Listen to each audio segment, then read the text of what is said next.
Ayan, good day mga kadigma. Welcome back ulit sa ating site. So ngayong araw, ngayong gabi, ang scope of works natin hauling ulit. Pang 5 araw natin ngayon. So maghauling muna tayo. Maghauling tayo ng mga materyales. Andito na i-easy block natin. Darating na rin mamaya para dun sa kitchen area. Ayan, dyan sa kitchen area na yan. So kailangan kasing concrete yan. Yung dito na side sa prep saka sa dining. Yan yung metal studs lang, yung drywall lang. Ayan.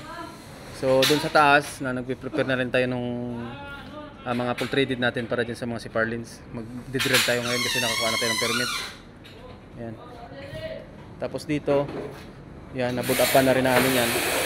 Board up pa na. So hinihintay ko na lang yung MDF board na 1/8 para pang lagay dyan para maganda yung pagka arko nya. Yung doon, meron din doon, dalawang arko yan dyan na may cube light. Ito dito, yung ilalim lang yung may cube light. Ito lang, yung ilalim lang ito. Yan, yun lang yung may cube light.